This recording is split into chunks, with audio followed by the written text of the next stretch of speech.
Assalamualaikum warahmatullahi wabarakatuh.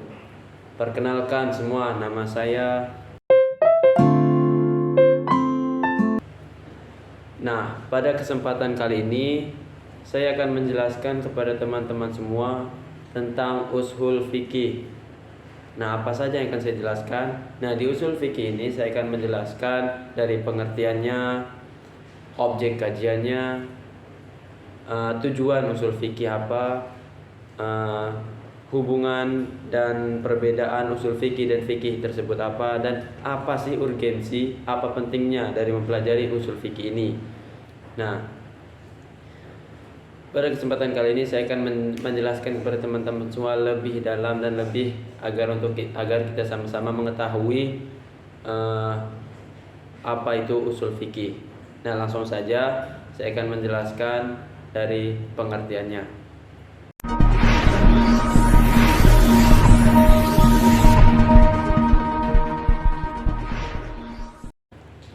Oke, yang pertama, pengertian usul fikih. Usul fikih sendiri memiliki dua kata, yaitu ushul dan fikih. Ushul sendiri memiliki arti yaitu sesuatu yang menjadi pijakan segala sesuatu. Maksud dari pijakan segala sesuatu tersebut, artinya ushul ini merupakan dasaran dari segala sesuatu. Nah, sedangkan fikih memiliki arti secara etimologi, yaitu memiliki arti memahami atau mengerti. Nah, itulah arti dari dua kata tersebut. Nah, sekarang apa sih pengertian dari ushul fikih? Nah, pengertian usul fikih menurut Abdul Wahab Khalaf, yaitu usul fikih adalah pengetahuan tentang kaidah-kaidah atau kajian-kajian yang digunakan untuk menciptakan atau untuk menghasilkan hukum-hukum syara yang digunakan, hukum-hukum syara tentang segala perbuatan yang diperoleh dari dalil-dalil yang terperinci. Nah, itulah pendapat dari Abdul Wahab Khalaf mengenai definisi usul fikih. Nah, dapat kita simpulkan dari pendapat Abdul Wahab Khalaf ini, jadi usul fikih ini juga bisa dikatakan sebagai kumpulan kaidah-kaidah atau kumpulan kajian-kajian atau metode-metode yang menjelaskan kepada ahli hukum fikih atau para yang kita kenal sebagai fuqaha, ahli hukum fikih, untuk menjelaskan kepada fuqaha cara menetapkan, mengambil atau cara menetapkan atau mengambil hukum-hukum syara dari dalil-dalil yang terperinci. Nah, dari sumber-sumber utamanya yaitu apa? Yaitu Al-Quran dan hadis.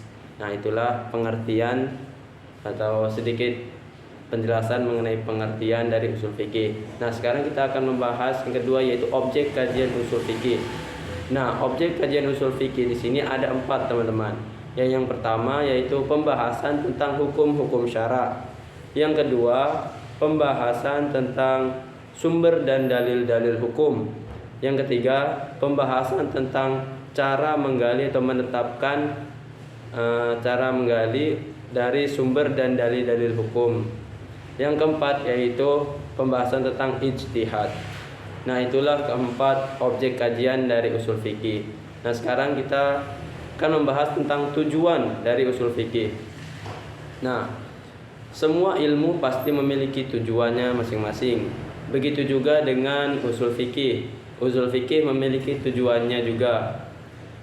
Beberapa tujuan usul fikih yaitu, pertama, usul fikih ini bertujuan sebagai acuan untuk menetapkan atau menentukan hukum-hukum syara.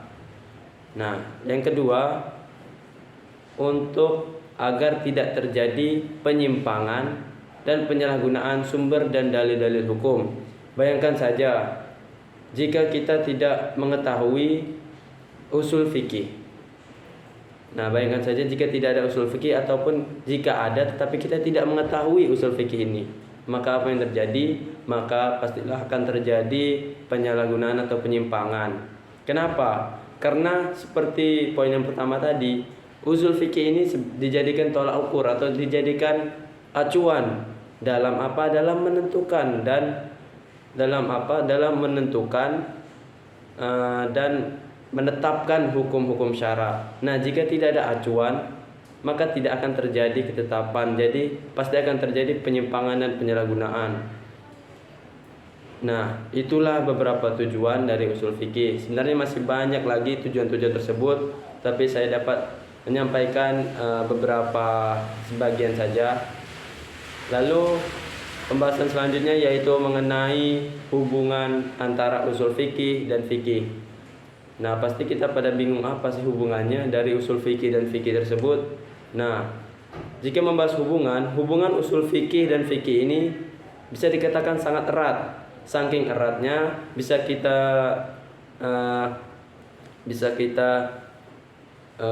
umpamakan seperti hubungan antara sebuah alat dengan sesuatu yang dihasilkan oleh alat tersebut. Bagaimana itu? Yaitu seperti ini. Usul fikih adalah kaidah-kaidah yang menghasilkan fikih. Lalu fikih ini adalah produk yang dihasilkan dari kaidah-kaidah tersebut.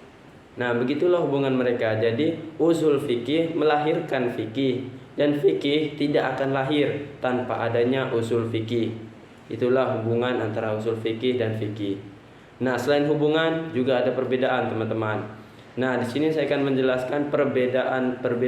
Saya juga akan menjelaskan mengenai perbedaan usul fikih dan fikih. Nah, jika membahas perbedaan antara usul fikih dan fikih, kita dapat melihatnya dari dua segi, teman-teman. Dari segi objeknya dan segi tujuannya.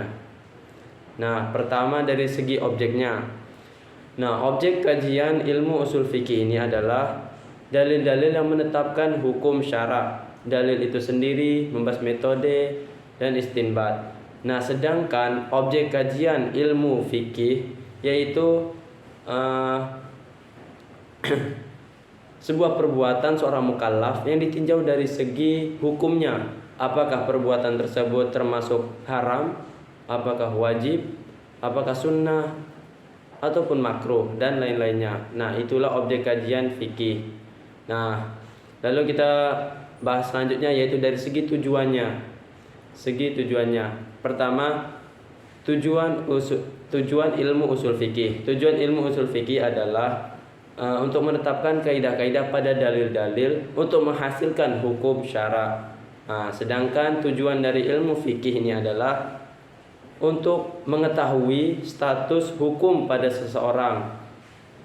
Nah, atau juga untuk menetapkan hukum perbuatan pada setiap perbuatan yang dilakukan seorang mukallaf tersebut. Nah, itulah bedanya.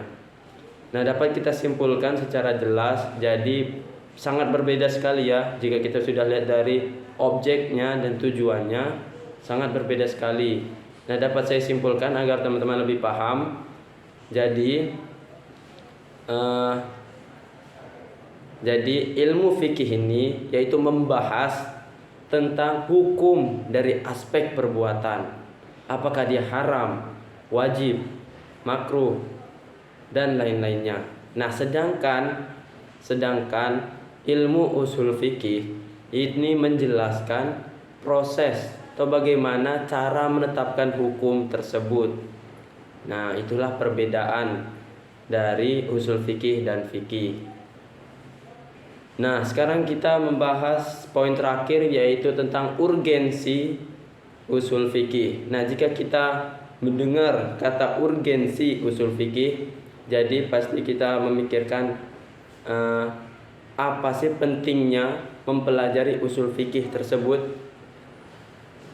Nah, urgensi ini akan menampilkan bagaimana pentingnya untuk mempelajari usul fikih ini.